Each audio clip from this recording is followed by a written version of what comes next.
Fala, moçada, tudo bem? Esse é o Abajur. A gente chega hoje aqui com mais um episódio.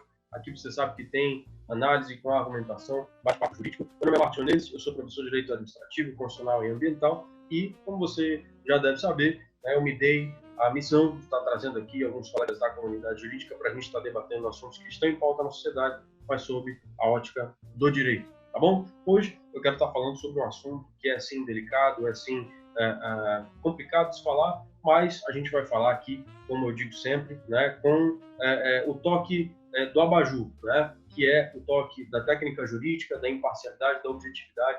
Não queremos aqui entrar de forma nenhuma em qualquer tipo de discurso, viés ideológico ou o que quer que seja, tá certo? Você, lembrando, pode estar escutando esse episódio em podcast, né, nas demais plataformas, e pode estar assistindo também no YouTube com imagens, tá bom? Bom, e para isso, hoje eu tenho aqui dois colegas especialíssimos, né, e especialistas nos assuntos que a gente vai estar trazendo aqui hoje.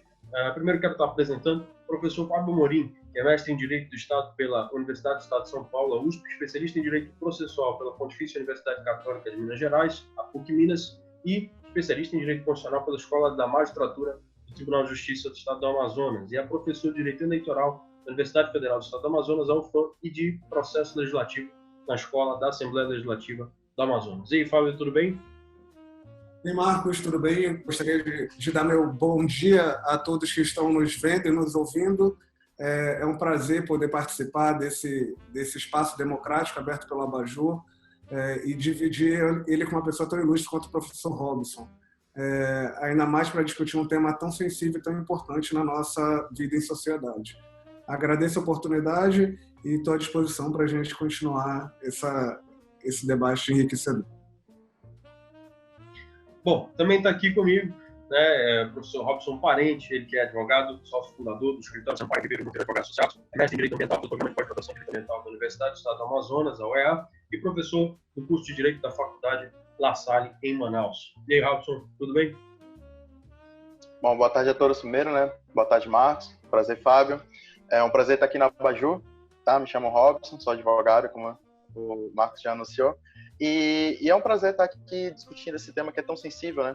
Essa semana aí que já foi bem movimentada, um tema bem delicado. Eu acho que é um sentimento comum aqui de todos nós tentar esclarecer um pouco mais do ponto de vista técnico-jurídico toda a situação que está acontecendo nas últimas semanas para que a gente possa entender melhor o que vem acontecendo no nosso país e no mundo aí nos últimos dias. Bom, para fins de contextualização, para quem está ouvindo a gente, para quem está assistindo a gente, né, nessa última semana a gente viu acontecendo no país inteiro, né, várias manifestações, né, tanto anti-governo Bolsonaro quanto a favor, né, do governo Bolsonaro, né, e essas manifestações se somaram, né, vários protestos enfim, das mais diversas vertentes aí, né, de ambos os lados, né.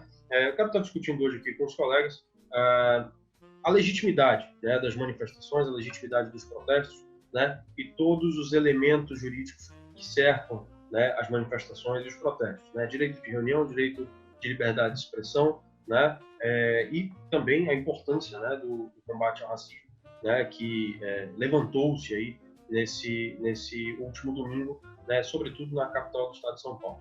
Tá bom? Bom, antes eu quero saber de vocês, eu começo com o professor Fábio. Professor, a gente vê que nessas manifestações existe, como eu falei, vários protestos de várias vertentes. Eu queria saber, queria que o senhor explicasse aí para quem está ouvindo, assistindo a gente, quais são os elementos técnicos jurídicos que definem a legitimidade de um protesto, a legitimidade de uma manifestação. Bom, Marcos, eu acho que para início desse debate, a gente tem que lembrar que o direito a protestar, direito a se manifestar, a fazer esses movimentos, ele decorre de outros 3 ou 4 premissas que estão na nossa Constituição, no nosso artigo 5º, que são garantias fundamentais da nossa República, que é a liberdade de expressão, que está no artigo 5º, inciso 4, que diz que é livre a manifestação de pensamento, sendo vedado o anonimato, a liberdade de reunião, que está no inciso 16, que diz que todos podem reunir-se pacificamente, sem armas, em locais abertos ao público, independente de autorização, desde que não frustre reunião previamente agendada, né, anteriormente convocada para o mesmo local, sendo exigido apenas o aviso prévio da autoridade competente. A liberdade de associação, que está no inciso 17, que diz que é plena liberdade de associação para fins lícitos, vedada em caráter paramilitar. Eu acredito que embora a gente não tenha uma definição legal, infraconstitucional, disciplinando quais são os direitos que nós temos no protesto, eu acredito que a Constituição ela atende de forma essencial o exercício desse direito.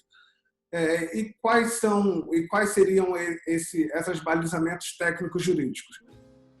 Depois dessa análise, dessa principiológica do artigo 5º, não vai ser legítimo, não vai ser legal, no sentido normativo, falando no sentido normativo, a possibilidade de realização de manifestação ou de protestos que frustrem outros direitos ou violem, de qualquer forma, o Estado Democrático de Direito, que vai contra as autoridades constituídas, as instituições constituídas. Eu acredito que, nesse primeiro momento, é o importante para a gente falar dos elementos técnicos jurídicos da legitimidade do protesto. Professor Robson, quer complementar? Eu acho que o Fábio resumiu bem, né, os elementos técnicos constitucionais aqui que a gente tem que embasam a questão do direito de manifestação. Eu só queria adicionar um pouco também com relação a alguns critérios de âmbito internacional que nós temos. Me recordei agora do artigo 21 do Pacto de Direitos Civis e Políticos, que tem uma redação bem concisa e direta que versa sobre, eu até trouxe um pedaço dele aqui para trazer para a gente, o direito de reunião pacífica será reconhecida. O exercício desse direito estará sujeito apenas às restrições previstas em lei que se façam necessárias em uma sociedade democrática, no interesse da segurança nacional, segurança ou ordem pública, ou para proteger a saúde moral ou pública, ou os direitos e as liberdades das demais pessoas. É interessante mostrar que a Carta de Direitos Civis e Políticos ela já dá o tom do que vem a ser adotado posteriormente na nossa Constituição e pelo STF, que seria justamente o que seria o limitador, então, desse direito de manifestação, né? E aí eu trago a ADI 1969 do STF, acho que me recordo que ela deve ser de 2008 ou 2009, o início das manifestações que nós tivemos ali, a época do governo Dilma ainda, se não me engano, mas essa ADI, ela versava especificamente sobre um evento muito curioso que aconteceu em Brasília, que foi quando manifestantes tiveram tolhido o seu direito de se manifestar, pois eles estavam se manifestando na esplanada dos ministérios, e havia uma discussão se essas manifestações não estariam atrapalhando tanto a ordem pública no fluxo de pessoas, quanto também os trabalhos da própria Câmara Legislativa, né? E, nesse sentido, 3 pontos foram elencados, relatoria, se eu não me engano, de Celso de Mello na época, vou ficar devendo a relatoria agora, mas 3 pontos foram elencados. As limitações estabelecidas, como, por exemplo, a imposição de uma manifestação silenciosa e a avaliação do que seria essa manifestação silenciosa, o que deveria ser esse silêncio da manifestação, né?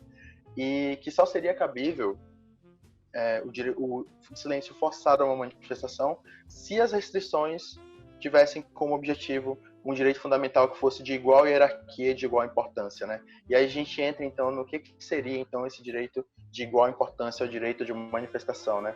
Comumente, a gente tem os direitos fundamentais de primeira geração, e os direitos fundamentais de primeira geração, normalmente, aqui se traduzem em liberdades individuais e propriedade. E aí eu gostaria de trazer a liberdade de expressão, como normalmente ela é tida como o grande vilão no meio das manifestações, né? A forma como as pessoas se expressam e se manifestam. Sempre bom lembrar do Código Civil, conjunção do 186 com o 187, que fala tanto sobre o ilícito, o ato ilícito, quanto o abuso de direito, né?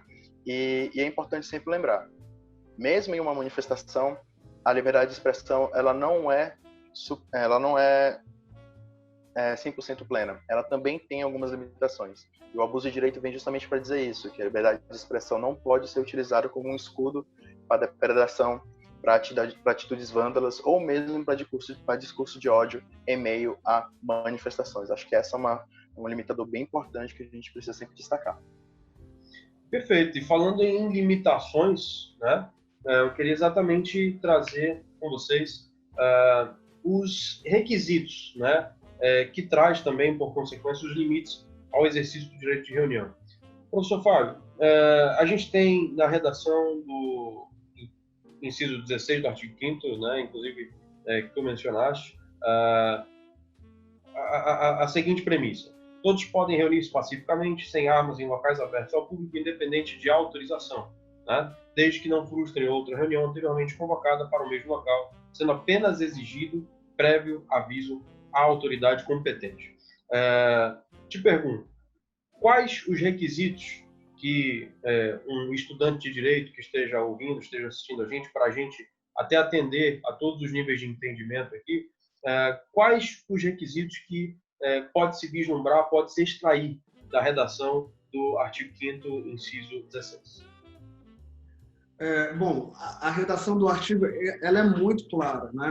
Até porque ela preza pela efetividade do direito e ela traz uma redação precisa. Ela diz: todos podem reunir-se pacificamente. Primeiro requisito: toda manifestação tem que ser pacífica. Manifestação violenta e que busca, de qualquer forma, promover a violência, a excitação, a tirania, ela não é manifestação constitucional. Ela não está protegida pela liberdade de reunião. Em segundo momento, nós temos todos podem reunir-se pacificamente sem armas. Ou seja, também não é permitido que nas manifestações, ainda que tenha caráter pacífico, que as pessoas portem armas, né? Esse é o segundo critério. Em locais abertos ao público, todos os locais que estejam abertos ao público é possível realizar manifestação. Não é possível realizar manifestação em órgãos públicos fechados ao público, por exemplo. Então, terceiro critério. Independente de autorização, que eu acho que é o critério que mais tem promovido a manifestação jurisdicional, que não é preciso que o poder público lhe autorize a participar, a fazer alguma manifestação, mas é necessário que você avise o poder público competente do seu intento, falando o dia, a hora e a pauta que você vai discutir, o trajeto que você vai passar, por exemplo, justamente para o poder público poder se organizar para permitir que esse direito seja efetivado livremente, seja em questão do trânsito, em questão de policiamento e etc. Fábio, tu mencionaste a questão da movimentação jurisdicional nesse sentido. Tu tens exemplos de que julgados, assim, enfim, ocorreram em volta desse objeto em específico, da necessidade de autorização prévia da autoridade competente? Sim, a gente tem o caso do RE 806339, do ministro Marco Aurélio. Com certeza tem outros julgados no mesmo sentido, mas eu vou trazer esse a título de referência. Na oportunidade, a Sua Excelência, o ministro, entendeu que era necessário a comunicação prévia formal da autoridade competente. A autoridade competente não pode ficar sabendo, por exemplo, através de redes sociais, que vai ocorrer alguma manifestação em alguma localidade, e mediante a essa comunicação por redes sociais se determinar quanto a isso. Ela tem que ser previamente comunicada até para ela se organizar, até para ela poder permitir, dizer, por exemplo, se nesse local vai ter alguma outra manifestação previamente agendada, que é um requisito do inciso 16 também. Imagine vocês, nesse momento que a gente está vivendo, em uma passeata pró-governo e outra contra-governo, sem querer fulanizar ou entrar em critérios políticos, mas essas manifestações marcadas para a mesma localidade. Efetivamente, a possibilidade de haver um movimento violento seria muito grande, e isso não atenderia os interesses da democracia. Mas fora esse julgado, eu também tenho que mencionar que ao particular pode tudo que não é vedado, que não está proibido, porque eu acho que essa é a diretriz primeira que a gente tem que usar para entender o ordenamento jurídico. E nesse caso, eu vou utilizar dois outros julgamentos para fundamentar essa questão, outros dois julgamentos do Supremo que eu entendo serem relevantes a título de democracia. O primeiro caso é a DPF 187 do Distrito Federal, de relatoria do ministro Celso de Mello, nosso decano, e que ele diz que a marcha da maconha ela não configurava apologia ao crime, mas sim o exercício de um direito legítimo assegurado a todos nós, desde que fosse pacífico, sem armas e etc. os requisitos que a gente já viu. E o outro caso é um agravo num recurso extraordinário, 905149 do Rio de Janeiro, do ministro de Saúde, Roberto Barroso, em que Sua Excelência disse que era permitido, e esse entendimento foi compartilhado pelo colegiado, que era permitida a participação de manifestações utilizando máscaras. Vamos lembrar que naquelas manifestações, nas primeiras manifestações que nós tivemos, acho que era meados ali de 2009 ou era 2013, como o Robson disse, muitas pessoas utilizavam máscaras, os black box principalmente, para não serem identificados. Isso gerou uma celeuma em torno do anonimato, da possibilidade de você se manifestar, mas não permanecer anônimo. Mas o STF entendeu naquela oportunidade que era permitido, que era constitucional a possibilidade de uso de máscara e que o poder público não poderia limitar esse direito dessa forma. Até porque, como o Robson falou, mencionando a convenção, só pode ser limitado o direito de acordo com o interesse público. E o interesse público, primeiro, não é a participação das pessoas sem máscara, mas sim permitir um movimento pacífico. Então, desde que eu utilize máscara, mas de forma pacífica, não haveria problema para o Supremo Tribunal Federal. E esse julgado é interessante para a gente fazer um panorama com o atual cenário. A quantas estaria o direito de manifestação no Brasil em tempos de Covid-19 se não fosse permitido o uso de máscara? Como que eu vi alguns vídeos das manifestações, tanto em São Paulo quanto aqui em Manaus, muitos utilizando máscaras. Então, se não pudesse, como que o poder público se sinalizaria essa impossibilidade? Iria para a seara criminal? Iria ser infração administrativa? Realmente, como não está disciplinado, até não, porque não poderia, a gente ficaria sem resposta para essa pergunta. Curioso, inclusive, essa questão ela vai ser melhor abordada aqui nesse episódio. Daqui a pouquinho a gente vai trazer aí alguns aspectos penais relativos às aglomerações que as manifestações exigem, né? Conceitualmente exigem.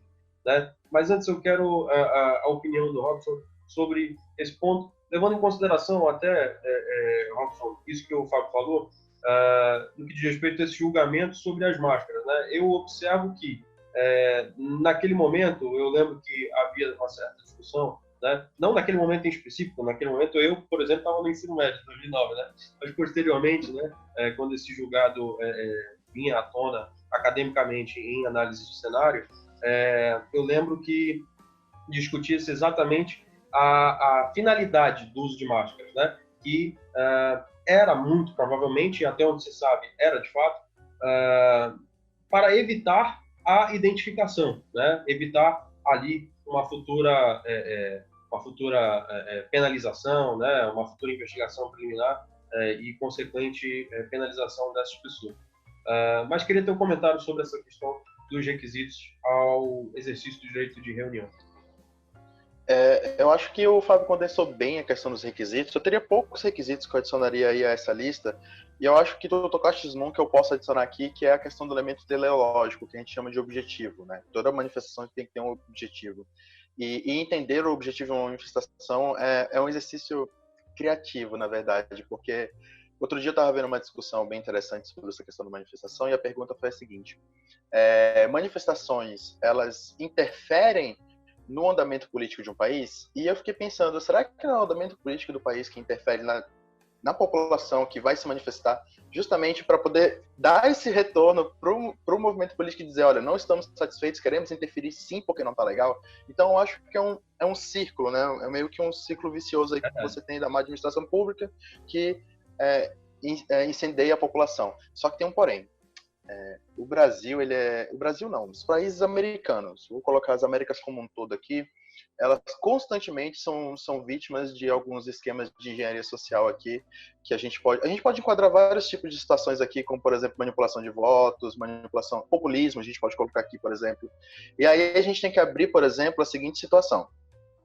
E no caso de eu ter manifestações que estão indo às ruas com um objetivo que é anunciado como X, e chega lá na hora ela tem um objetivo Y para acontecer. Eu coloco isso em questão porque um dos elementos essenciais para que a manifestação seja legítima é que o objetivo dela esteja definido e que esse objetivo seja realmente manifestar um descontentamento com uma determinada direção política, cultural que aquele país está tomando. E nesse sentido, é sempre importante lembrar, o direito de manifestação, ele remete a uma ideia que vem da doutrina americana de Henry David Thoreau, né, que é o grande percussor aí da desobediência civil, desenterrando um orientador agora, o professor Sandro Namis, que falava muito do Henry David Thoreau nas aulas pra gente, mas a questão da desobediência civil, ela vem desembocar aqui no direito de manifestação. E em nenhum momento, em toda a história da desobediência civil, pensou-se em violência. Então, é importante sempre lembrar que esse direito de manifestação ele tem como objetivo apresentar um descontentamento. Não pode o objetivo da manifestação ser denegrir patrimônio, não pode o objetivo da manifestação ser culminar em atos violentos. Então, voltando para a questão das máscaras, né, tu levantaste qual a finalidade das máscaras. Adiantando até um pouco da discussão do que seria se essa legislação tivesse sido, se esse entendimento tivesse sido aprovado, né, se nós não pudéssemos usar máscaras. Eu acho que a gente teria de novo o debate sobre a finalidade e entender que máscaras estão sendo utilizadas como uma finalidade de proteção à saúde, uma manifestação que tem o objetivo de apresentar o descontentamento é uma coisa. E utilizando máscaras com o objetivo de ocultar a identidade de uma pessoa, já com o objetivo de cometer atos vândalos e depredação, é outra coisa completamente diferente. E nesse sentido, isso macula o núcleo essencial do direito de manifestação em uma de suas principais características, que é o elemento teleológico, que é o objetivo da manifestação, que é o de apenas demonstrar o descontentamento, e não começar uma revolução armada no país, por exemplo. Perfeito. Bom, aproveitando que a gente está falando de elemento teleológico, de finalidade, eu quero estar tratando com vocês da liberdade de expressão, né? E eu volto a palavra para ti, Robson, depois eu vou pedir um comentário do Fábio, sobre os limites da liberdade de expressão. Quais são os limites da liberdade de expressão? A gente pode tratar aqui de doutrina, pode tratar de eventual jurisprudência do STF. Quais são os limites da liberdade de expressão? Eu acho que o STJ tem muito a falar sobre isso, me vem alguns casos à mente agora, mas antes a gente tem que falar um pouquinho da doutrina e explicar o que é liberdade. O que é essa liberdade de expressão que a gente está falando, né? Porque quando a gente fala de liberdade, a maioria das pessoas pensa a liberdade que eu tenho, o exercício que eu tenho da minha livre liberdade é poder fazer o que eu quero. É importante entender que numa sociedade democrática, a liberdade de expressão não é o seu direito de ter liberdade de expressão. É o direito que todas as pessoas têm de conviver numa sociedade que é livre para se expressar. Então, boa parte do seu exercício de liberdade de expressão é respeitar a liberdade de expressão do outro. E eu acho que esse é um ponto bem interessante da gente trabalhar a liberdade de expressão do ponto de vista doutrinário, porque quando a gente vem para a prática, o nosso código trouxe isso, já trouxe anteriormente um 8687, um 87 que traz o abuso de direito, e comumente, eu tenho, retrospectiva pessoal minha, tá? A minha atuação da advocacia, provavelmente o direito fundamental que mais cai no 87 com relação ao abuso de direito é a liberdade de expressão, especialmente em alguns casos de liberdade de imprensa, especialmente em alguns casos, por exemplo, que nós tivemos recentemente um caso bem curioso, fugindo um pouco aqui da questão da manifestação, apenas para tratar do direito fundamental em si, aquela questão do Danilo Gentili, por exemplo, o caso do Danilo Gentili que se manifestou com relação a uma determinada política, a um determinado deputado, em um tom um pouco diferente, e utilizou a liberdade de expressão como um escudo, a liberdade ali que ele tinha de poder atuar, de poder contar piadas, né, como um escudo para, na verdade, transmitir uma mensagem que tinha um objetivo específico de atingir uma pessoa. Nós vemos muito isso no cotidiano. É muito comum que as pessoas utilizem a liberdade de expressão como um escudo para discurso de ódio, como um escudo para opiniões que não necessariamente coadunam com a democracia. E eu vou me segurar para não tentar politizar muito nesse ponto aqui o debate, porque é um ponto bem delicado, mas esse ponto específico da liberdade de expressão, ele encontra um limite, tanto na nossa jurisprudência, o STJ ele é muito firme nisso, trago o caso do Danilo Gentili aqui específico, porque o Danilo Gentili foi condenado nesse caso por abuso de liberdade de expressão. Trago também a doutrina no sentido de explicar que liberdade não é apenas a sua liberdade, a liberdade, ela e aqui a gente pode desenterrar, por exemplo, o John Locke, que falava muito sobre a teoria do liberalismo no início ainda, quando ele falava que a liberdade era a liberdade que a sociedade deveria ter para poder se organizar de maneira pacífica. E é importante também trazer o Código Civil. Eu acho que liberdade de expressão, e esse é um posicionamento que eu defendo muito, liberdade de expressão não é um tipo de direito fundamental que tem que estar tipificado no Código Penal. Eu acho que é uma questão de direito privado. E eu acho que perfeitamente o abuso de direito ele é capaz o suficiente para deixar bem clara a mensagem de que você é livre, você pode se expressar da maneira que quiser, mas se você abusar de determinado direito, tem uma consequência para você. Porque os outros, a sociedade, também possui o mesmo direito de se expressar como você. E conviver em sociedade é também respeitar os limites dos próprios direitos fundamentais que você tem acesso. Bom, eu quero dizer que a elegância que o Danilo Gentili não teve ao ser aquele advogado, tu tivesse agora, Robson, para se referir ao que ele fez em relação a... Mas vamos lá.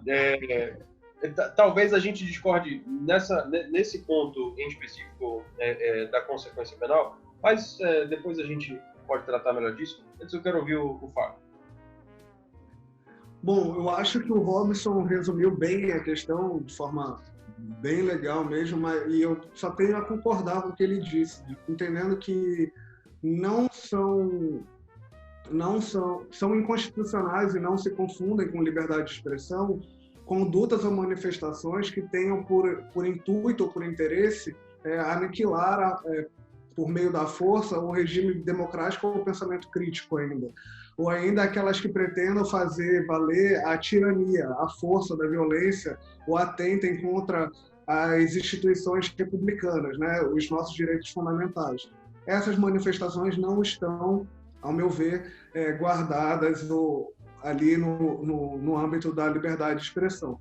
Eu acho interessante também a gente trazer a discussão a Lei 7.170 de 83, é uma lei da época do regime militar, a Lei de Segurança Nacional, e que ela tem alguns tipos penais que eles são utilizados para incriminar essas pessoas que participam de protesto, que é principalmente o artigo 16 de integrar ou manter associação, partido ou classe que tenha o objetivo mudança do regime vigente ou do Estado de Direito por meios violentos ou com empregos de grave ameaça. Então, eu posso pedir ou manifestar pela mudança de regime. Isso não é ilícito, mas se eu utilizar de força ou emprego de grave ameaça, aí eu já passo para cometer, como o Robson falou, abuso de direito, e aí a gente vai cair aqui na esfera penal. Ou ainda tem o artigo 17, o artigo 23, que eu vou comentar rapidamente, que o artigo 17 quer tentar mudar com emprego de violência ou grave ameaça, novamente, a ordem ou regime vigente no Estado Democrático de Direito, ou ainda incitar, no artigo 23, a subversão à ordem política ou social, a animosidade entre as Forças Armadas ou entre as Forças Armadas e as instituições, ou a luta violenta contra as classes sociais. Esses são os principais mecanismos criminais que estão sendo apurados, inclusive no STF, nesse último inquérito das manifestações que está tendo a pedido do PGE. Bom, amigos, eu queria aproveitar para trazer aqui, né, eu fiz convite para estar participando aqui com a gente, né, para alguns colegas que são especialistas em direito penal, direito processual penal, para estar trazendo, né, com a gente aqui essa abordagem mais no âmbito do direito penal, né? Que era esse ponto. Eu vou só mencionar a título de pincelada, que talvez eu discorde do Robson, eu digo talvez, porque, enfim, existem nuances que, de repente, a gente não tá abrangendo na nossa discussão aqui. Mas, em que pese o caráter fragmentário do direito penal, né, que é, de novo, para atender a todos os níveis de entendimento, com o maior respeito pela nossa audiência, é o caráter que dá ao direito penal uma natureza de subsidiariedade, né, em outros termos, né, ou seja, o direito penal ele é aplicado quase que em última instância, né, uma última análise aí, uma vez que existem outros ramos do direito, né, existem outras medidas jurídicas que podem solucionar determinado problema, não há necessidade, né, de se aplicar o direito penal, né? A ideia da fragmentariedade do direito penal é essa. Em que pese esse ponto em específico, não sei, me parecem que existem algumas questões relativas ao direito de liberdade de expressão que, inclusive, talvez a gente mencione alguns daqui a pouco, que ao tangerem, por exemplo, práticas como a do preconceito, e daqui a pouco a gente vai falar da lei de crimes de preconceito, me parece que sejam atos, sejam atitudes que ultrapassam como é que eu posso dizer? Ultrapassam, não é a esfera jurídica, mas o que eu quero dizer é que atingem bens jurídicos mais delicados, mais sensíveis, né, e com uma gravidade mais incisiva. Atingem bens jurídicos mais relevantes, né, que são os bens jurídicos que são protegidos pelo direito penal. Robson, eu queria te ouvir nesse sentido. Tu achas que a gente está concordando, mas falando de formas diferentes nesse quesito, não? Marcos, eu acho que a gente está indo pelo mesmo caminho, só que eu enxergo um pouco diferente a situação. Eu não sei se a gente está falando agora especificamente da questão das manifestações ou do fato da pessoa ir para a manifestação no meio de uma pandemia, o que já cria uma situação um pouco mais peculiar dentro do direito de manifestação, né? Eu digo respeito à liberdade de expressão no meio das próprias manifestações, né? Dependendo sim, entendi. Da manifestação. Então, eu acho que a nossa discordância já não é mais sobre o direito penal, é sobre a atuação da segurança pública. Eu vou tentar explicar por quê. O que acontece é o seguinte, eu entendo da seguinte forma. O direito de manifestação, ele decorre de uma série de conjuntos de direitos que nós já combinamos aqui, já comentamos anteriormente, e uma vertente importante é preservar não só o direito de manifestação, não só o objetivo, né, que é o elemento teleológico, mas também a questão da segurança. E isso remete um pouco àquela questão do aviso à segurança pública, do aviso às autoridades, porque o aviso às autoridades, ele envolve uma questão muito delicada, que, vamos supor, o poder de polícia é uma faculdade do Estado. O Estado tem um poder de polícia.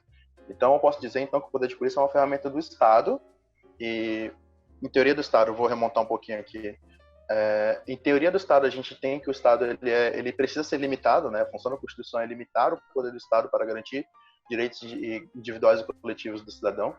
E se a polícia é o poder do Estado, é o poder de polícia do Estado, vamos supor a segurança pública, a polícia militar e tudo mais, é estranho você pensar que necessita avisar o próprio Estado de uma manifestação que é contra o próprio Estado. Então, a função da polícia na questão de acompanhar a manifestação, de ter ciência de que ela está acontecendo, no primeiro momento, como o Fábio brilhantemente mencionou anteriormente, é evitar que duas manifestações ocorram em paralelo, mas num segundo momento é evitar depredações, violência, violação a direitos fundamentais de primeira geração. E nesse sentido, eu entendo que quando a gente fala, por exemplo, de sanções penais aplicadas a sujeitos que estão atuando com atos de violência em meio a manifestações, eu não acho que seja aplicação da lei penal especificamente. Eu entendo que seja uma consequência do Estado garantindo a segurança da própria manifestação, garantindo a segurança do próprio cidadão, garantindo a propriedade daqueles que estão, supondo, lojas que estão ali durante a manifestação e tudo mais.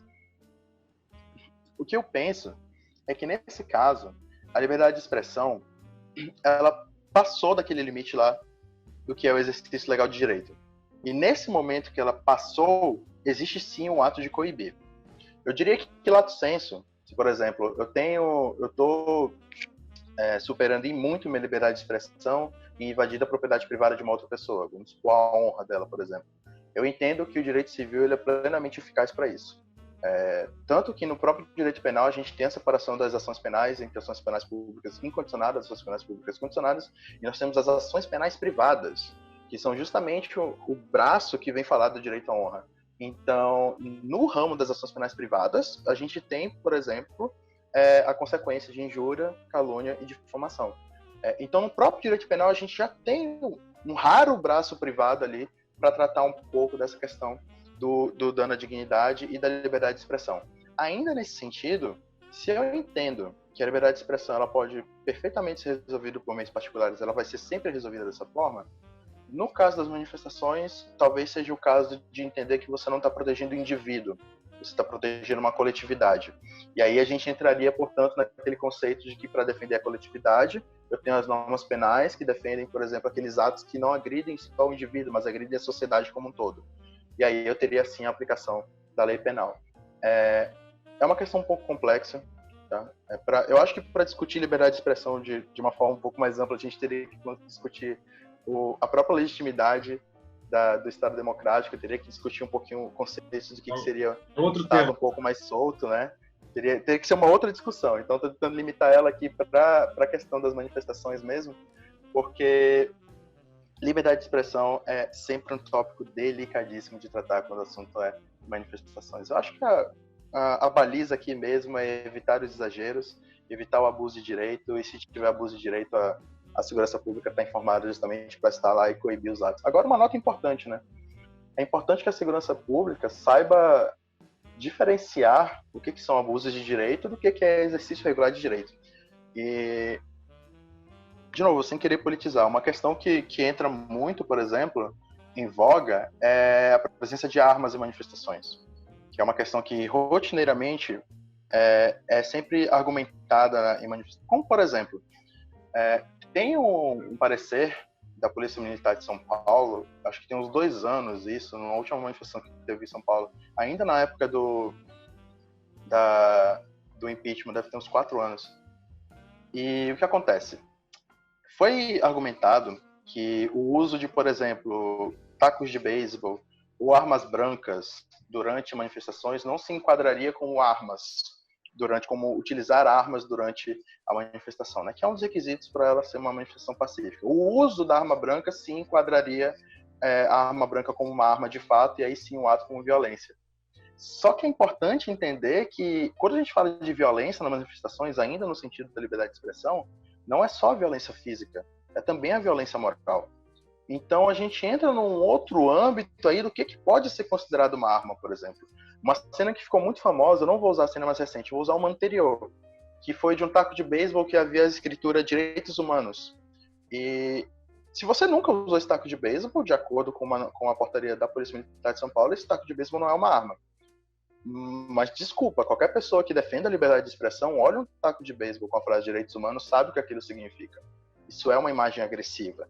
Então, saber entender, e aí pensando um pouco do lado da segurança pública, saber entender que isso é uma mensagem agressiva e que pode sim incitar um comportamento mais agressivo numa manifestação, penso eu que esse taco de beisebol quebrou aquela linha ali entre a liberdade de expressão.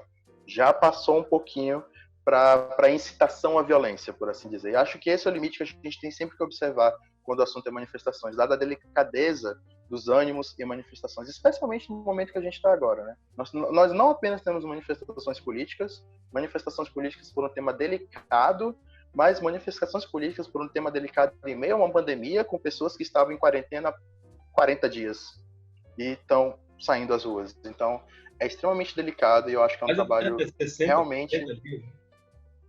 Oi? Mais até, né? 60, 70 dias. Eu perdi a conta do tempo, eu juro. Eu já não sei mais há quanto tempo eu tô em casa. Mas se você parar para imaginar a situação que as pessoas estão indo à rua, realmente os ânimos estão à flor da pele e discutir liberdade de expressão e discutir a atuação da polícia na contenção dessas manifestações é essencial. E nós vamos ter manifestações em Manaus, né? Então é interessantíssimo que a gente comece a debater bastante esse tema para que todo mundo esteja preparado aí para os próximos dias. Exato. Até o momento da publicação desse programa, eu acredito que já tivemos aí nos últimos dias Curitiba, Brasília, né, além de São Paulo. Não sei se a de Manaus já vai ter acontecido até a publicação desse programa. Eu te perguntei isso. Oi, Fábio? A gente teve uma em Manaus ontem. Teve uma em Manaus ontem, foi isso? Verdade, eu esqueci mesmo. Teve uma ontem. Enfim, eu nem... Não fiquei muito ligado nas notícias aí, acabei não me inteirando muito. Eu te perguntei isso, Robson, a questão da fragmentariedade do direito penal, né, e o cruzamento com essa questão da liberdade de expressão, por causa do artigo 20 da lei contra o preconceito, né, que fala exatamente da possibilidade de prática, indução e incitação à discriminação ou preconceito de raça, né, cor, etnia, religião ou procedência nacional, que me parece que foi o que houve, né, em alguns focos, né, nessa própria manifestação do Estado de São Paulo e também em Curitiba, por um grupo também anti-governo, não, perdão, por um grupo pró-governo, né? Então, acho que, na tua visão, eu estou de acordo contigo de que deve existir uma responsabilização no âmbito civil, né, para casos isolados ali de liberdade de expressão, mas quando há, né, uma finalidade, né, de incitação, né, mais generalizada, acho que tu concordas comigo, então, que esse artigo tem e deve ser aplicado, né? Só para a gente concluir isso. Só para a gente concluir isso, agora que tu trouxe à luz aí a questão do abuso específico na questão de etnias e raças, crenças, é importante entender que aqui a gente não está agredindo mais um indivíduo, a gente está agredindo uma coletividade, né? E não só uma coletividade, como uma minoria. Então eu acho que esse é exatamente o campo de atuação que eu vou pegar e falar, última raça. Esse é o campo de atuação que eu vou falar, tá bom, aqui esse é o limite entre o direito privado e o direito penal. Porque esse aqui é o ponto que a gente deixou de falar de liberdades individuais. A gente está falando realmente de discurso de ódio já, então a gente já está falando de atingir uma coletividade, incitar uma coletividade a determinados atos. Então acho que esse realmente é o limite.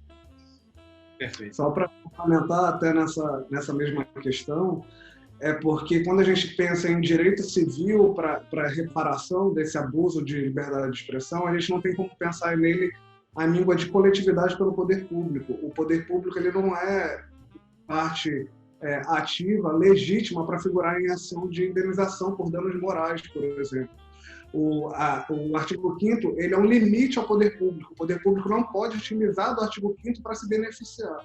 Essa discussão é grande, está em discussão no Supremo, mas em síntese é isso. Quando alguém ofender uma coletividade, que você não tem como individualizar uma pessoa, o poder público não tem como obter uma indenização por dano moral, o Estado propriamente dito. Talvez o Ministério Público possa pedir, a Defensoria Pública, mas o Estado do Amazonas, por exemplo, o município de Manaus, ele não está no polo ativo dessa demanda. Então, talvez por isso também tenha essa necessidade da tutela criminal nesses tipos de manifestação.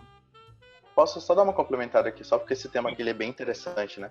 Tem uma questão interessante que eu cheguei a comentar. Eu cheguei a comentar em uma roda de amigos na época do Porta dos Fundos, que teve aquele especial de Natal e daquela polêmica toda e tudo mais. E veio à tona de novo o tema da censura, né? De querer censurar o Porta dos Fundos e tudo mais. E me passou pela cabeça a seguinte questão.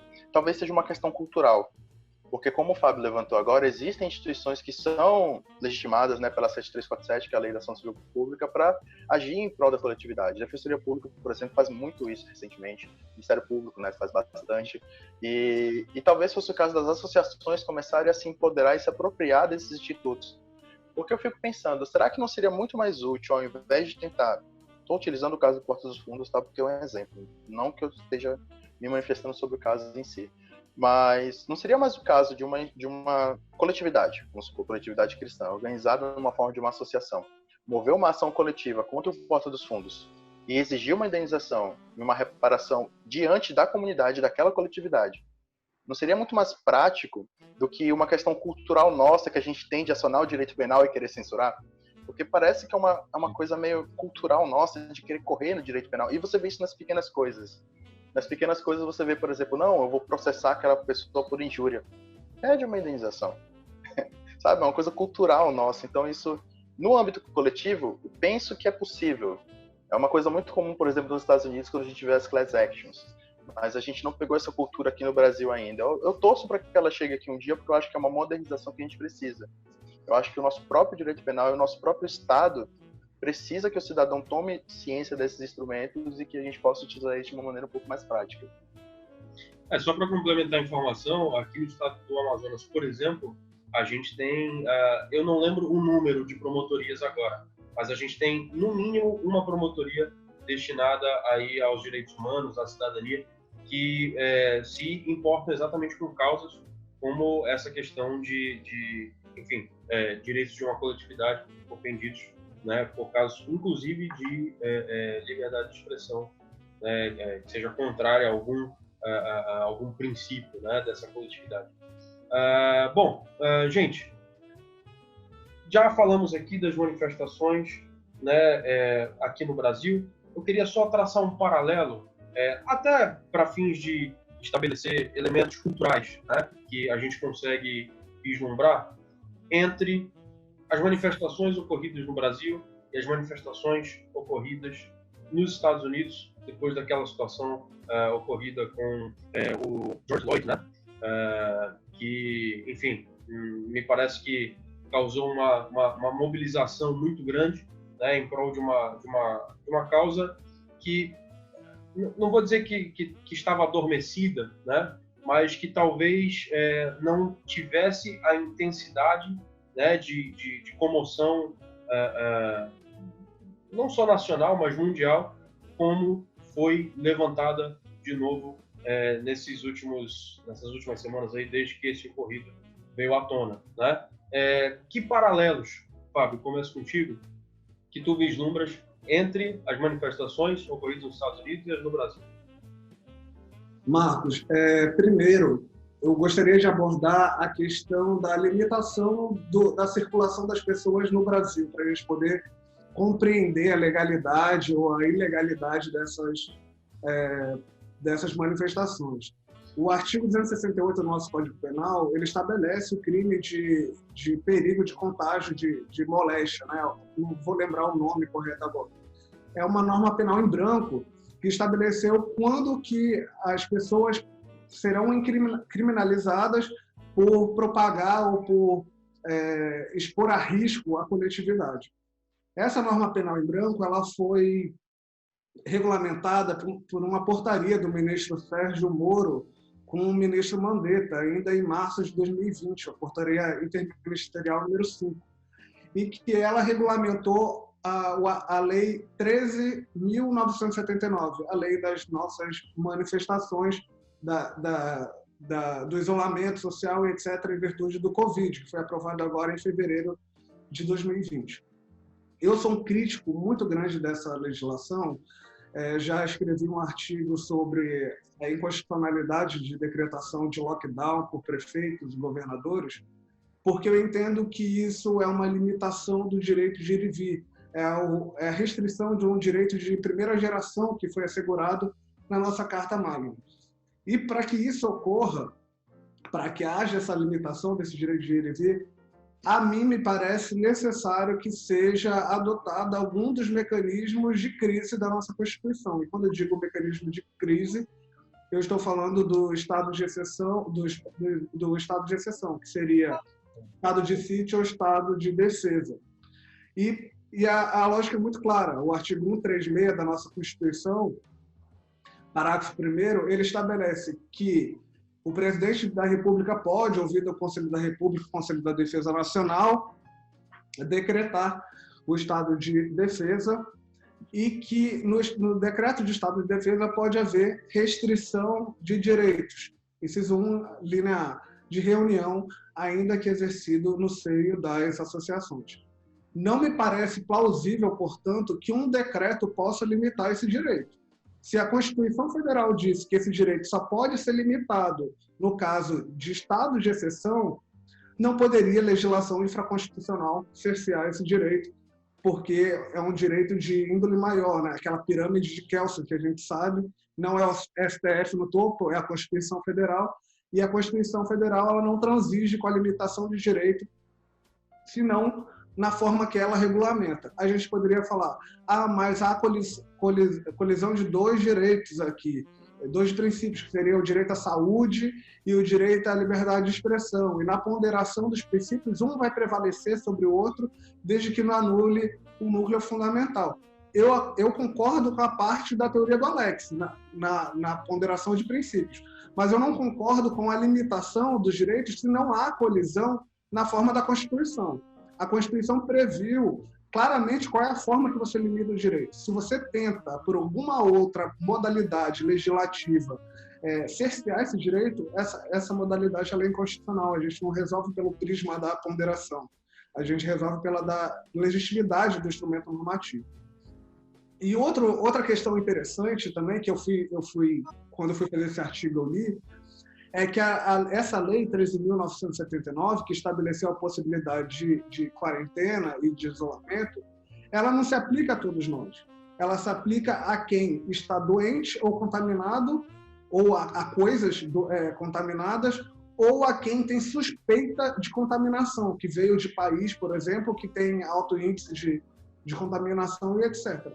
Então, como é que pode um governador, um prefeito, cercear um direito constitucional com base numa lei que ela não afeta a coletividade de forma indiscriminada? Ela é aplicada de forma pontual a determinadas situações. Então, pela minha visão, é inconstitucional qualquer limitação do direito de reunião ou de manifestação baseado nesses instrumentos normativos. No caso dos Estados Unidos, eu efetivamente não sei como que a legislação de lá está se portando em relação ao Covid-19 e também não consigo te dizer as peculiaridades que poderiam diferenciar do caso americano, norte-americano do nosso, do brasileiro. De fato, o que eu posso te dizer em relação a essa pauta da segregação racial e do racismo, e aqui eu vou fazer a ressalva de que eu concordo com a pauta, para não ser cancelado pela internet, eu concordo, a pauta é legítima e eu entendo que qualquer manifestação que busque assegurar é legítima, mas eu entendo que é um pouco de complexo de colônia do Brasil fazer coro a uma manifestação dos Estados Unidos. Não estou falando que o caso que aconteceu nos Estados Unidos ele não é importante do viés democrático, até internacional. Ele é importante, ele é um caso emblemático e ele merece ser repercutido pelos outros países. Mas nós temos casos tão graves ou piores no nosso país e a população parece que permaneceu adormecida. E eu falo isso com a consciência de quem tem aquele lugar de fala, porque eu sou negro, já sofri preconceito, mas acontece que 2 semanas atrás, nós tivemos um caso, nem sei se foi 2 ou 1 semana atrás, de uma criança, de um adolescente, que morreu dentro de casa e na casa dele tinha marcas de 70 tiros de fuzil da Polícia Militar. O corpo dele foi retirado de dentro de casa sem comunicar à família e que só descobriu, acho que um dia depois, que o filho estava morto. Eu acho que assim, esse caso, para a gente, pelo menos, deveria ser mais emblemático e deveria fundamentar mais manifestações. Nós temos, e aqui, para falar de morte e violência contra preto e pobre no Brasil, não vai faltar exemplo. O Brasil é um laboratório de racismo e de prática de injúria racial contra esse povo. Não só contra esse povo, mas contra muitos outros. E isso repercute de uma série de formas. Vamos pensar, por exemplo, que desde o governo Temer, salvo engano, não são nomeados ministros negros na República Brasileira. São brancos e héteros. Uma ou outra mulher que escapa ali. O único negro nomeado pela atual presidência, que eu não estou querendo falar mal de A ou B, só estou pontuando uma situação de cunho racial, a única nomeação é o do Instituto dos Palmares, que foi nomeado uma pessoa negra contrária ao movimento negro, que prega dia e noite pauta contra o movimento negro e não tem representatividade nenhuma. Então, se a gente pode falar se existem paralelos entre o Brasil e os Estados Unidos, do ponto de vista normativo, eu talvez não tenha essa segurança para dizer, mas do ponto de vista fático, nós temos inúmeras situações que elas desagam no mesmo lugar, que elas são convergentes. A violência contra negro. E é engraçado a gente falar, porque nos Estados Unidos, enquanto os negros não são a maioria da população, salvo engano, são 17%, no Brasil, as pessoas negras são a maioria da população, mas mesmo assim elas são taxadas de minoria. Porque aí a gente vai entrar naquela discussão da STF, que não é minoria do ponto de vista numérico, mas é minoria do ponto de vista de representatividade e de influência democrática. Para mim, esses são os principais pontos de convergência, a grave violação, que no Brasil, salvo engano, ela é muito mais acentuada. Não estou falando aqui só de favela e só de Rio de Janeiro, estou falando aqui de Manaus, de São Paulo, de Minas e do Rio Grande do Sul e de diversos outros estados brasileiros. Fábio, para teres uma ideia, eu já vou querer ouvir o Robson a esse respeito. Eu quase consegui, né, como eu falei, algum professor de penal para estar trazendo aqui com a gente, né, e uma dessas pessoas era uma professora de direito penal, especialista em direito penal e criminal da Bahia, né, preta, né, e que, enfim, teria muito para contribuir aqui, né, inclusive em termos de representatividade. Para mim é uma honra estar tendo, enfim, essa oportunidade de estar expondo para as pessoas, né, essas questões que são delicadas, né, são, é claro, difíceis de ser tratadas. A gente tem que tratar com muito cuidado, exatamente para não correr esse risco de ser cancelado pela internet afora, né? Mas, enfim, a gente, dentro da nossa boa intenção, às vezes acaba cometendo alguns deslizes, até em termos de verbalização, né, do nosso sentimento, né? Hoje eu publiquei um post no Instagram, né, como tu bem falaste, né? Tu tens a fala, né? Eu não estou no meu momento de fala, né? De qualquer forma, não posso deixar de me manifestar, né? Inclusive, ontem, só o fato de eu não ter publicado no meu feed uma foto todo preta, ou o que quer que seja, eu já fui criticado por dois alunos meus, dois ex-alunos, na verdade, né? E eu só quis dizer, gente, calma, a gente não pode presumir que quem não publicou um post numa rede social, enfim, é contrário a qualquer tipo de agenda que defenda uma causa nobre, que esteja em prol de uma causa nobre. E o meu cuidado, né, a minha preocupação, né, é exatamente como eu mencionei no post do Instagram hoje, a minha preocupação em relação à apropriação de agenda, né? Eu temo que esses eventos que têm ocorrido, aconteceu nos Estados Unidos, essa questão que teve uma repercussão super dimensionada por razões óbvias, né? Óbvio, o George Floyd veio a falecer, mas como tu mencionaste, né? Várias pessoas morrem no Brasil todos os dias, né? Várias pessoas pretas morrem no Brasil todos os dias, isso precisa ser falado. Isso não é repercutido como deveria, né? Salvo alguns nomes em alguns casos, e a minha preocupação é esse super redimensionamento que direcionam a alguns nomes em específico. O meu receio é de que isso seja utilizado politicamente, eventualmente, por A, B ou C. Essa é a minha única preocupação, né? Que alguém se valha dessa agenda para se promover, né? Alguém que, inclusive, não necessariamente dá essa representação à comunidade negra no Brasil, por exemplo, né? Vale mencionar aqui, de novo, não quero entrar em cunho ideológico. Vou comentar um fato, tá? Quero comentar um fato. Isso está, inclusive, em podcasts da própria Folha do Estado de São Paulo. Eles têm uma sequência de podcasts muito legais que é sobre os presidentes que o Brasil já teve, né? E quando eles mencionam o histórico do ex-presidente Lula, né, eles mencionam que o PT, quando da sua fundação, se valeu, né, de um discurso que centralizou a representação dos trabalhadores. E com isso incomodou, por exemplo, PTB, PDT e outros partidos que já davam uma representação, né, a trabalhadores. A minha preocupação é apenas essa, que alguém se valha dessa agenda para se promover como se fosse o único representante da comunidade preta no país. Robson, quero te ouvir a esse respeito também. Cara, tema delicado, né?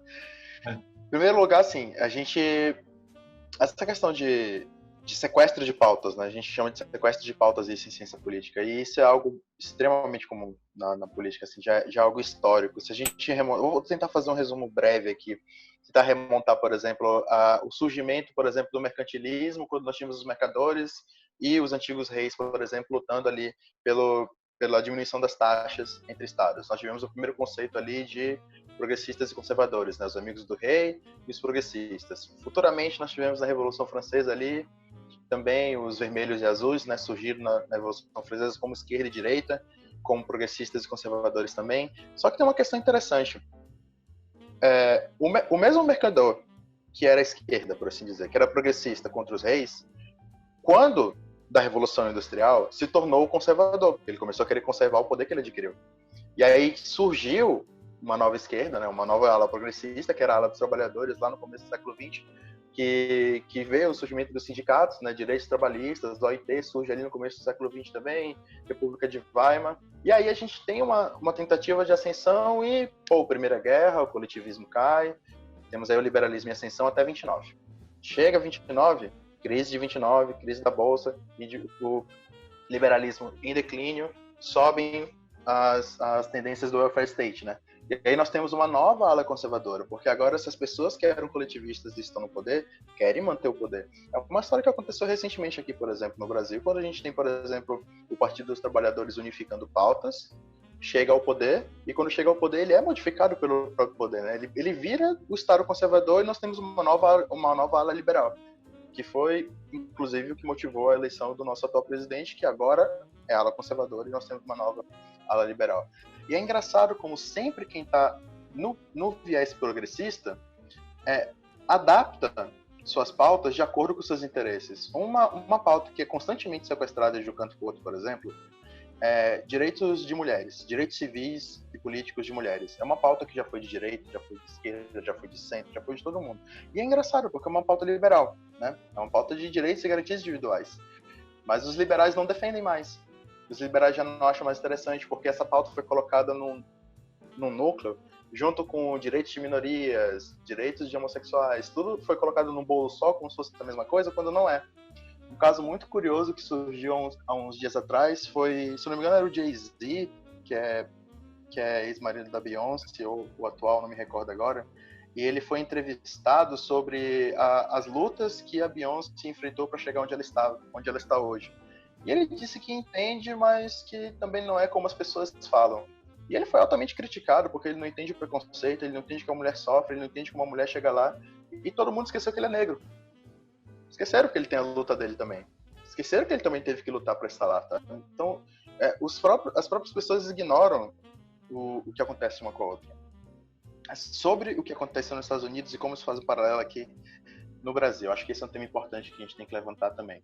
Primeiro, eu discordo que haja paralelo, tá? Eu meio que vou na linha do Fábio aí, eu entendo que não é o mesmo movimento, não é a mesma coisa, tá? A gente vive aqui um eco, e é um eco abrasileirado, né? A gente gosta de importar as coisas e fazer do nosso jeito para as nossas pautas, inclusive. Essa pauta é uma pauta que, na minha opinião, já foi sequestrada aqui.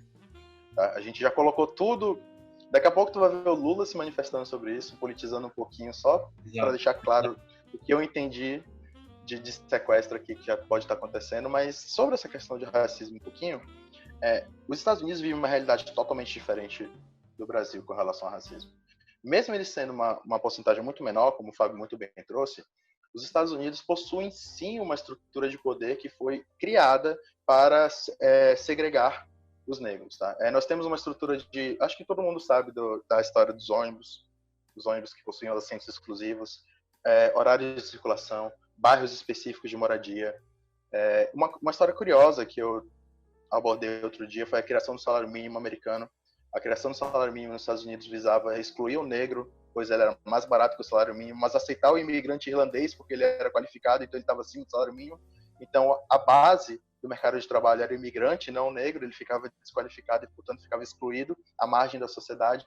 Então, a gente tem o que a gente chama de racismo estrutural configurado na sociedade americana, porque a sociedade americana criou dispositivos sociais e jurídicos para manter isso.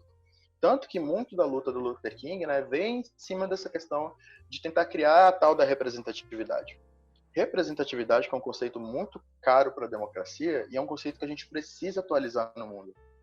Representatividade, por exemplo, na Constituição brasileira, você dá representatividade por zonas, né? Norte, Sul, Leste, Centro-Oeste. Quando a gente sabe que o mundo moderno ele exige representatividade não só por cores, mas por gostos, por sabores. representatividade por ideologias de gênero. Então, a gente tem a questão da representatividade muito mais ampla hoje. Nós precisamos de representação de mulheres, representação de negros, representação de homoafetivos. Nós precisamos de uma ala representativa muito maior. E eu acho que crise de representatividade é a palavra que eu usaria para representar, para dizer o que está acontecendo hoje no mundo. Porque eu ouvi outro dia, numa reportagem, sobre essa crise que está acontecendo nos Estados Unidos, né? Reconhecendo o racismo estrutural que existe lá e que não existiu aqui, na minha opinião, aqui a gente tem uma situação diferente, já vou chegar lá. Mas o sujeito falava o seguinte: existia um pacto nos Estados Unidos, onde o opressor fingia que não estava oprimindo e o oprimido fingia que não era oprimido.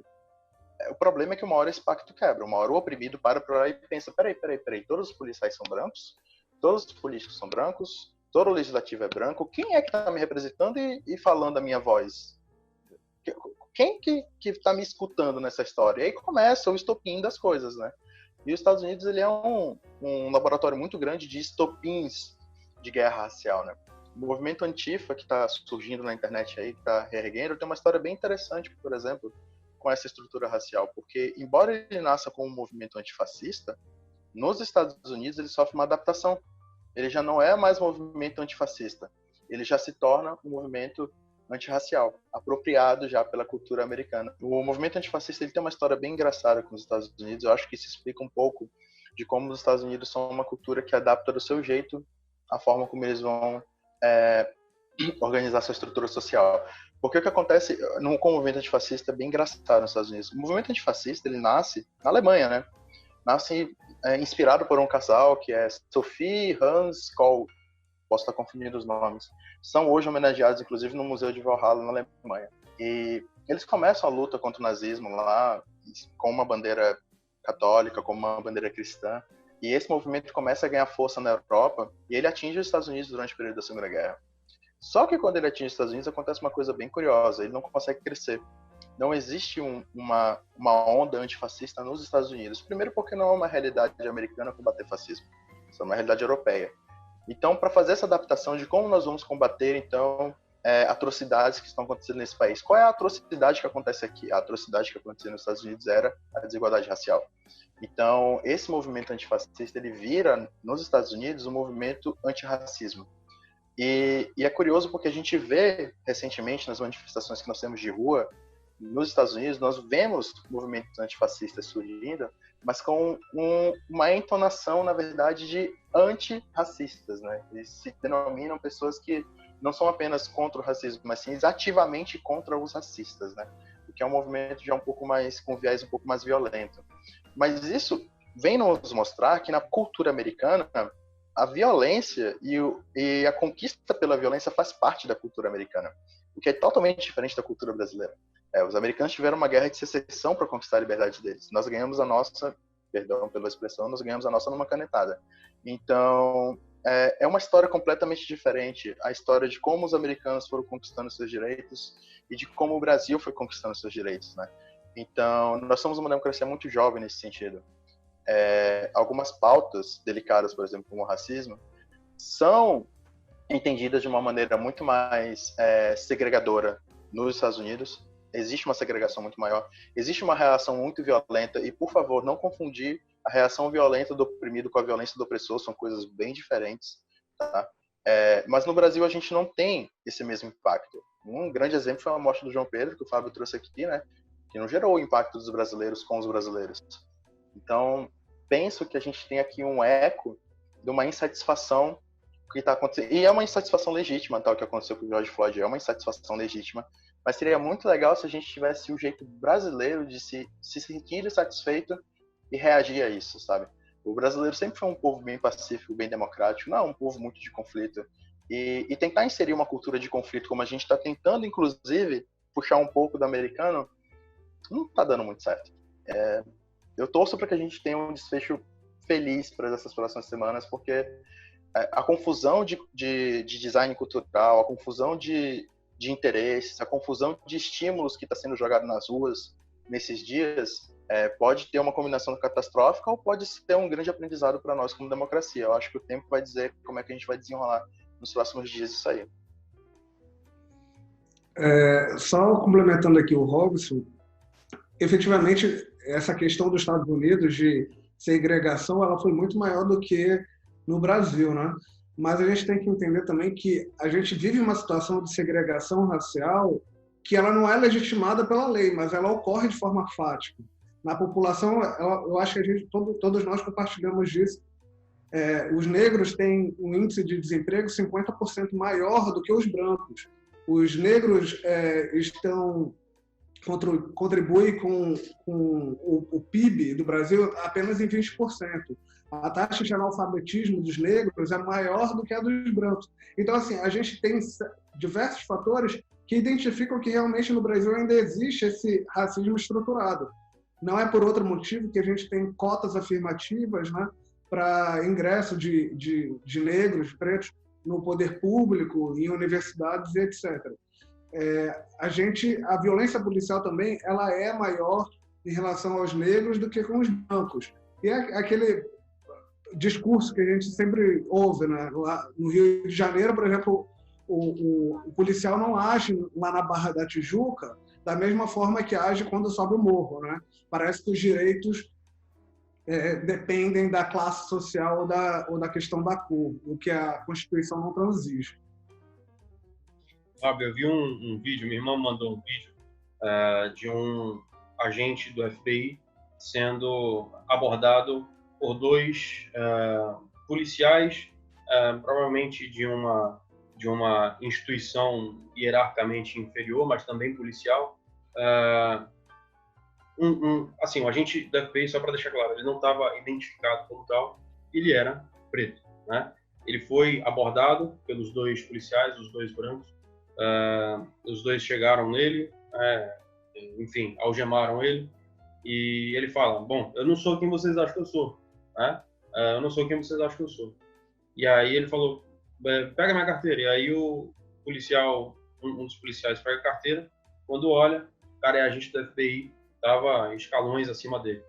Aí o agente do FBI, né, vira, algemado ainda, fala: tira essa porra dessa algema, né? Tira. E aí os caras tiram lá. E aí ele já manda, né? Ó, eu quero I want your ID and your ID, né? Eu quero a identificação de você. Ou ele fala card, alguma coisa assim. Enfim, existe esse cenário triste, né? De, enfim, um preconceito até institucionalizado, assim, de certa forma. Enfim, seria um outro debate, uma outra questão, mas infelizmente é algo que a gente ainda vê, né? Por incrível que pareça, em pleno 2020, a gente ainda vê situações como essa, né? Situações em que um cidadão, só porque enfim, tava do jeito dele mesmo, de cordão de ouro, camisão, mas e aí? Né? Qual é o critério para decidir por que aquele cidadão era, enfim, um suspeito aí de um eventual de crime que aconteceu ali perto, né? Quer dizer, existe uma presunção triste e que já devia ter sido superada há muito tempo, né? Só para completar a tua informação, o artigo 268 que tu mencionaste, né? Ele chama infração de medida sanitária preventiva, lá o artigo 268 do Código Penal, que é um dos crimes contra a incolumidade pública, como o Fábio bem mencionou aqui.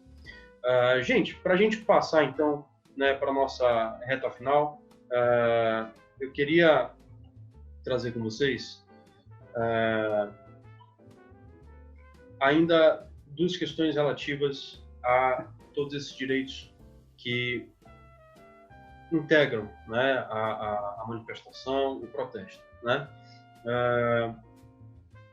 Existem algumas consequências, né, aí sim, tipificadas no Código Penal, que são, por exemplo, a rixa, né, até danos, né, ao patrimônio público, a propriedades privadas, a gente mencionou aqui, e também, né, eventualmente essas manifestações promovem aí apologias, né, como o Robson mencionou, enfim, até a fascismo, né?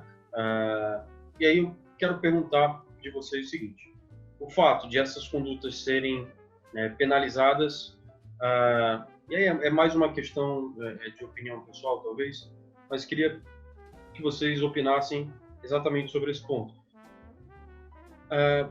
Essas condutas, né, de A, B ou C, não vão tirar, evidentemente, a legitimidade de um protesto, a legitimidade de uma manifestação. Mas até que ponto, né, essas atitudes, essas condutas criminosas atrapalham, né, nas manifestações, atrapalham nos protestos, as pessoas podendo ser penalizadas, elas acabam por prejudicar outras pessoas que estão ao redor e nada tem a ver com eventuais condutas criminosas. Eu começo contigo, Fábio. Marcos, eu respondendo de forma sintética, primeiro acredito que não. O fato de indivíduos de forma isolada se infiltrarem em manifestações com intuito não democrático não vai influenciar na legitimidade de quem está lá de forma lícita, constitucional, protestando pelos seus direitos.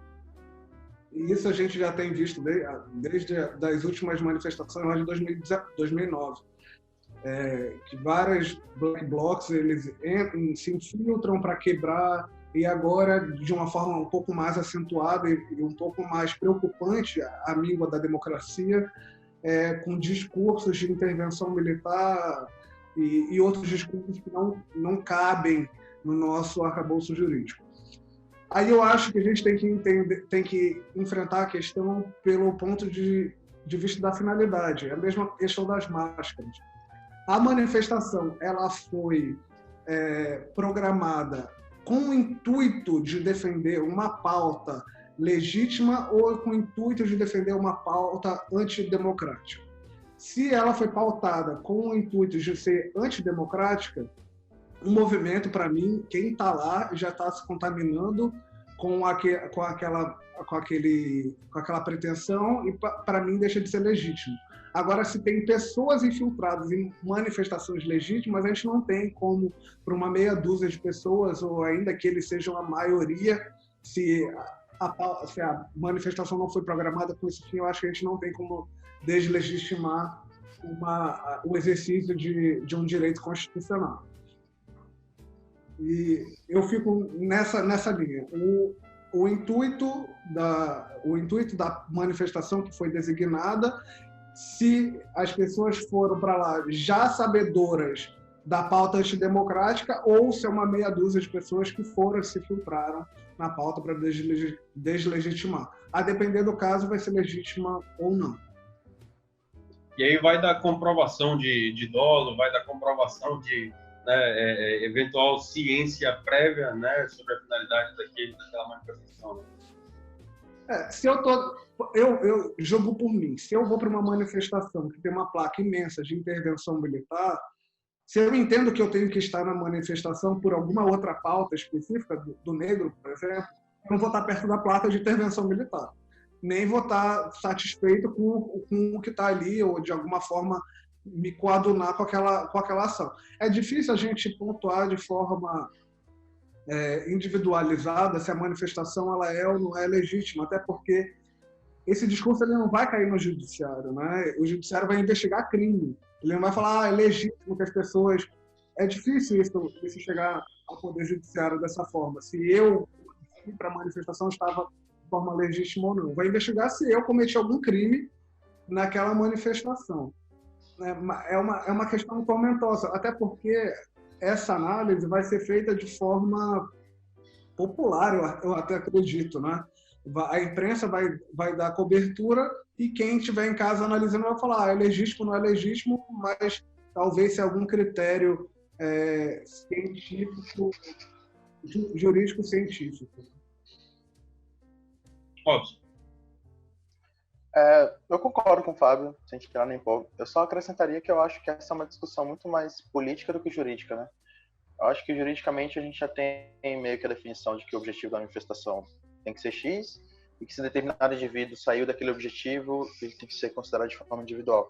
Mas tem uma questão política por trás disso aí, é que se a legitimidade, porque o exercício de manifestação é um exercício político.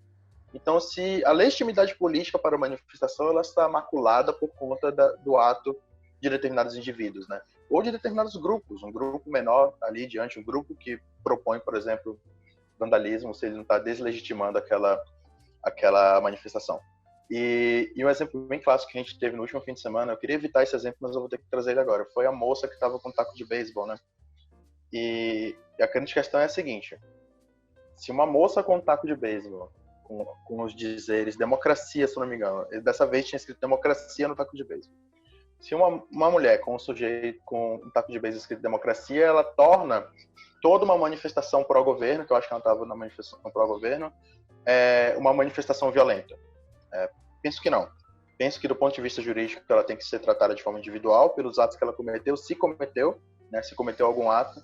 Mas, politicamente, isso manda uma mensagem muito ruim. Aí eu acho que a gente tem que pensar um pouco no efeito político e visual, como o próprio Fábio trouxe, né? A sociedade vai avaliar isso, a mídia vai avaliar isso, e a mídia que a gente conhece hoje, ela é bem sensacionalista.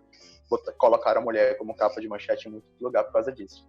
E será que isso torna o movimento pró-governo, torna esse movimento um pouco mais isso ou aquilo, um pouco mais fascista ou menos fascista? Eu acho que esse é um julgamento social que cabe ao próprio movimento, e aí eu acho que cabe uma organização maior dos movimentos, com relação à responsabilidade sobre o que está acontecendo naquela manifestação.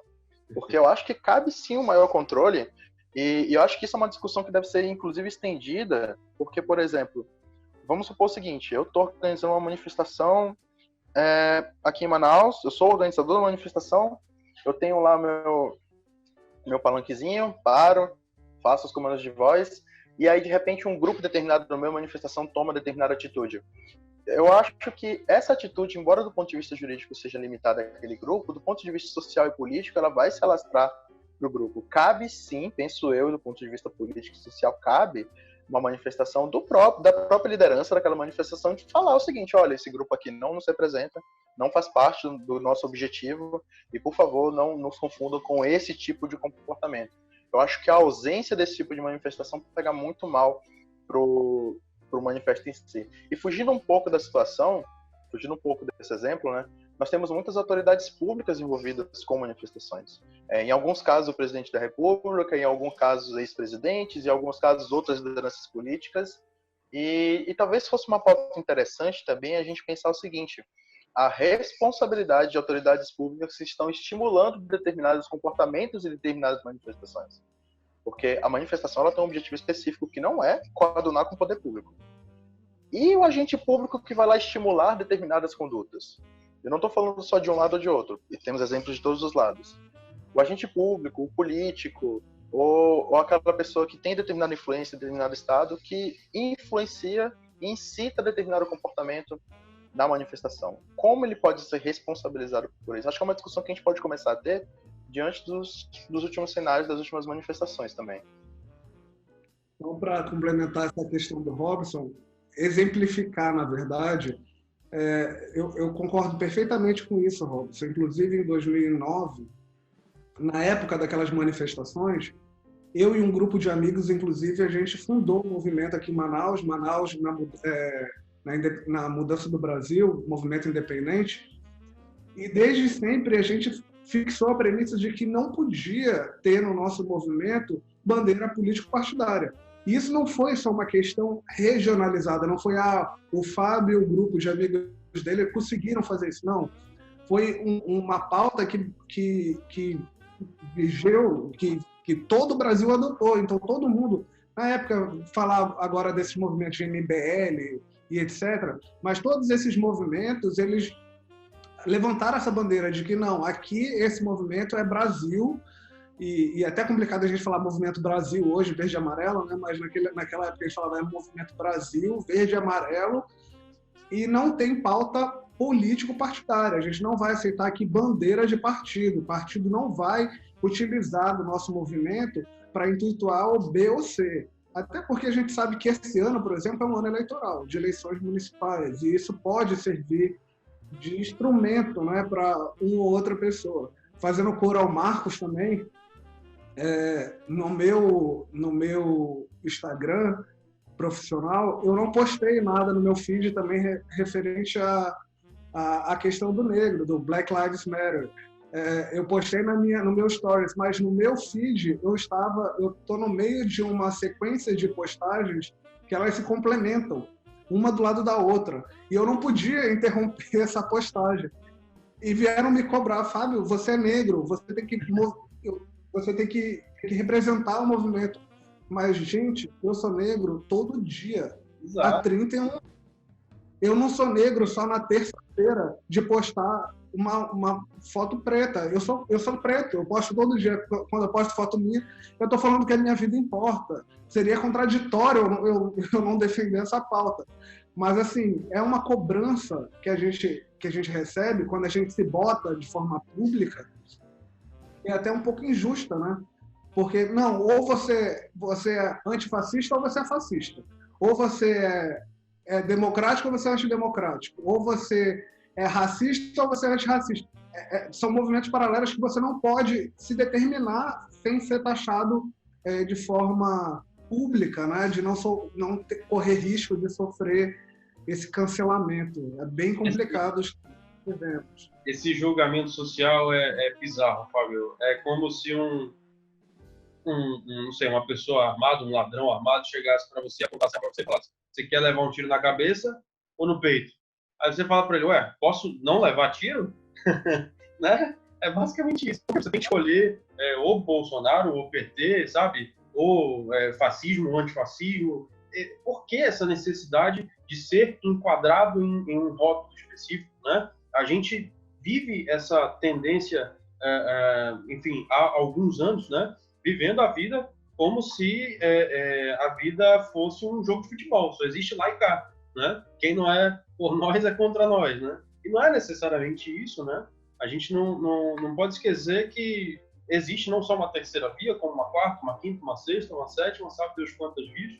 E a ideia desse programa do Abajur é exatamente, enfim, isentar, né, o debate desse viés extremista, sabe? Dessa tendência extremista que existem em diversos debates. Eu acompanho outros programas como esse aqui, alguns me inspiraram, inclusive, para fazer o Abajur, e, engraçado, alguns deles ou são bolsonaristas, alguns, inclusive, declarados, né?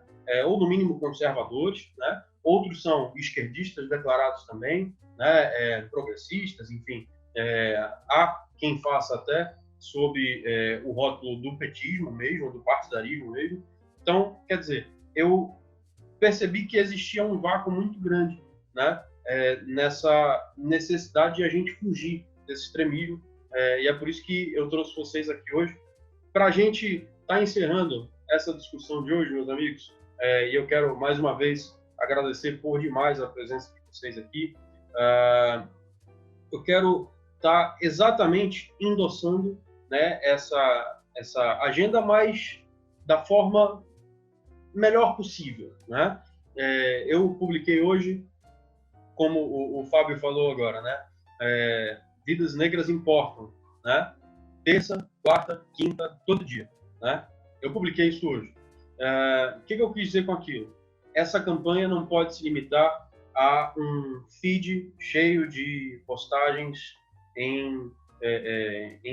todas em preto, né? Ela tem que seguir adiante, ela tem que se converter em atitudes, ela tem que se converter em ações, em eventuais políticas, né, que sejam necessárias para a gente sair dessa bolha, que é a bolha do racismo, né?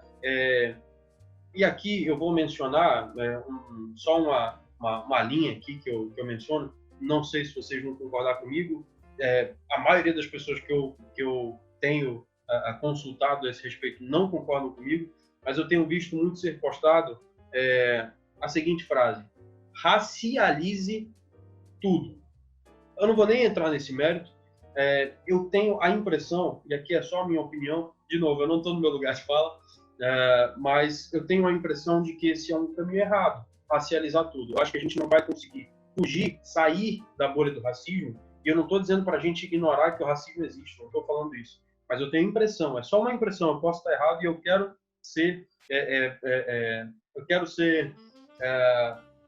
eu quero que me mostrem a posição contrária e que me convençam de que eu estou errado, né, se for o caso.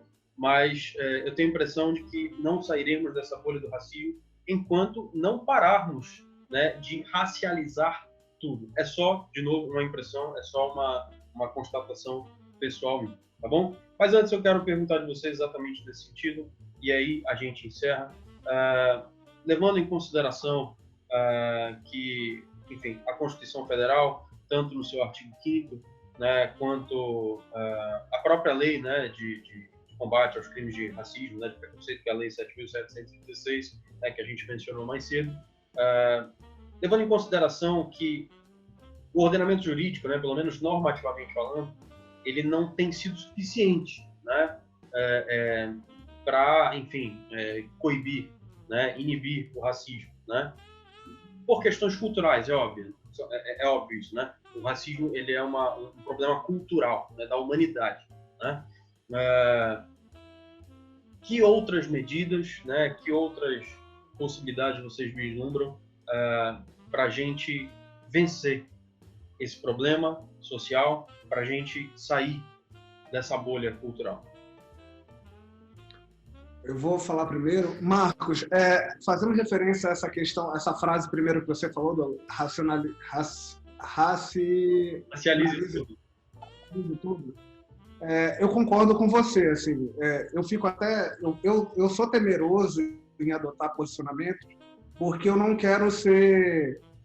Não quero ser contra o movimento negro, não quero ser contra a causa negra. Muito pelo contrário, eu acho que todos nós somos iguais e nós temos que pregar essa igualdade, mas eu também sou contra essas pautas de, por exemplo, assim como existe o branco falando, a pessoa branca falando, existe negros defendendo que negros só compram só coisas de pessoas negras, que é o black money, que chamam, né, dinheiro preto. Preto só contrata preto.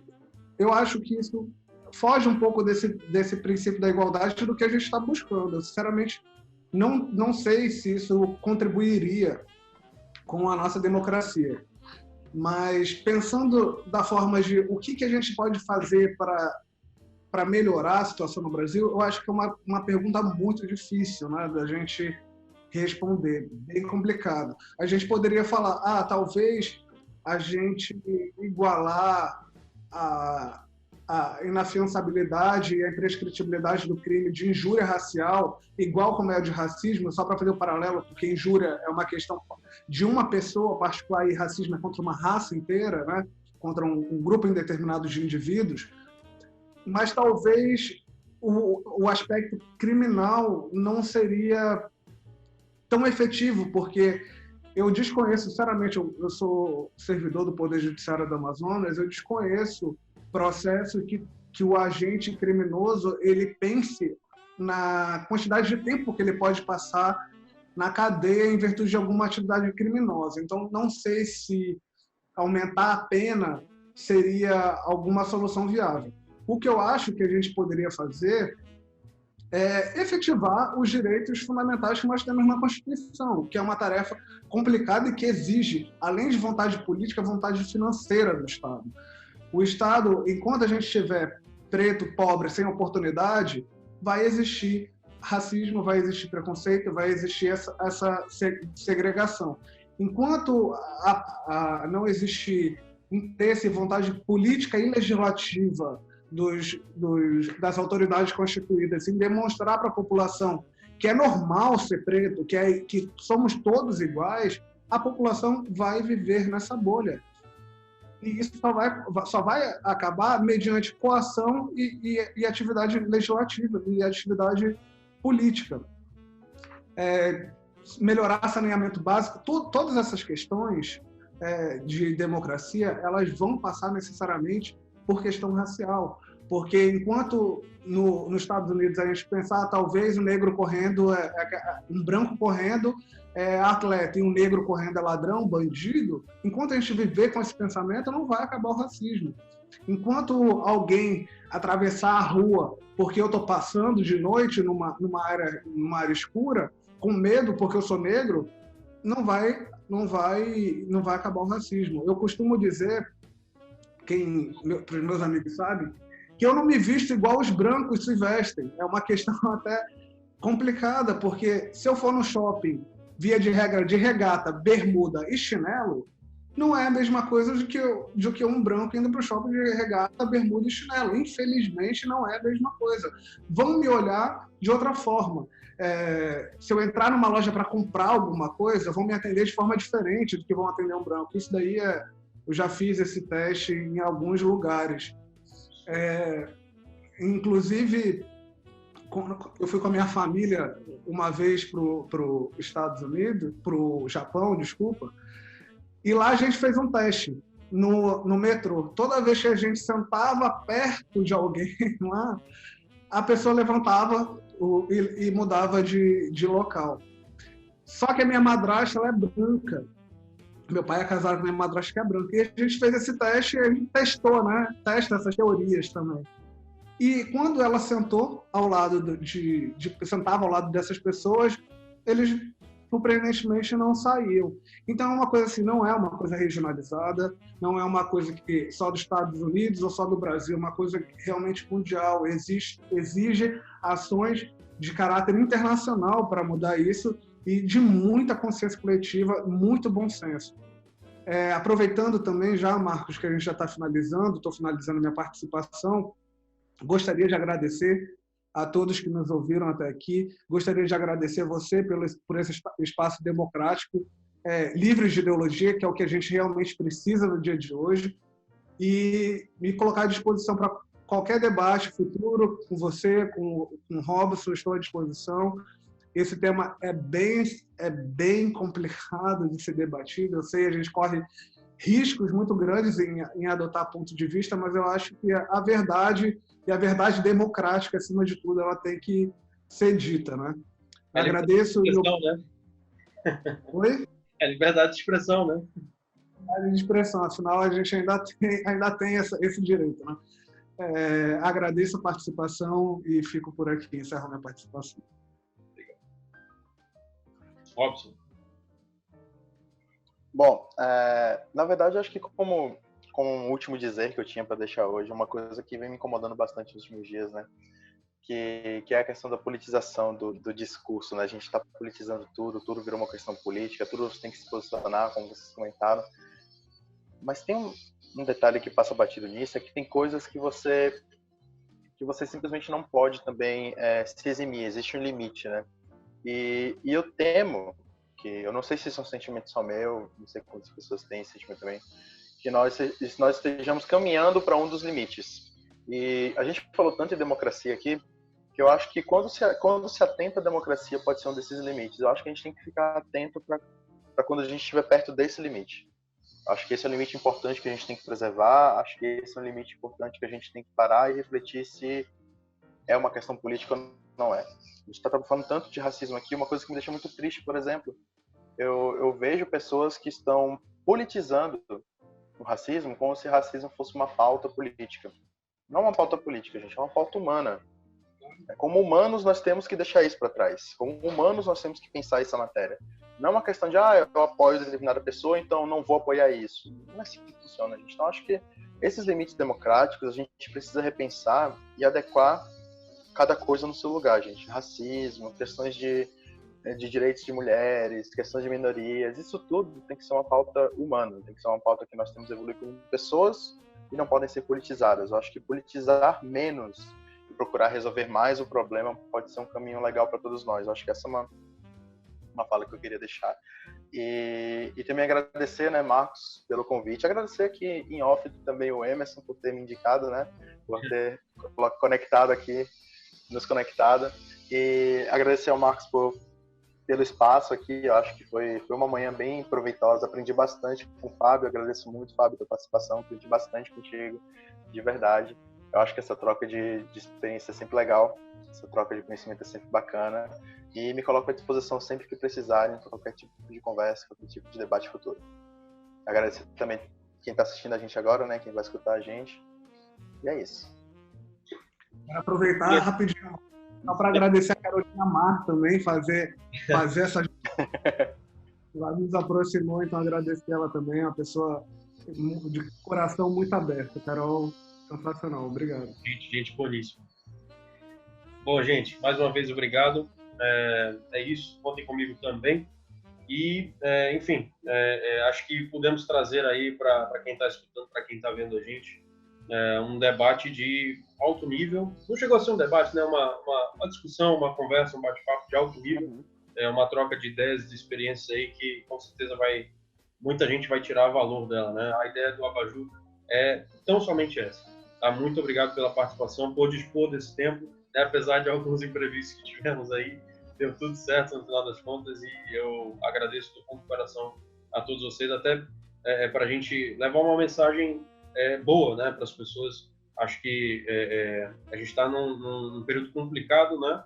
Parece que a gente está vivendo apocalipse, né? De tanta coisa que a gente está vivendo ultimamente, mas enfim, estamos aí para levar um pouco de luz, né, com o perdão do trocadilho aí do Abajur. Obrigado demais, gente. Valeu. Um abraço. Um abraço.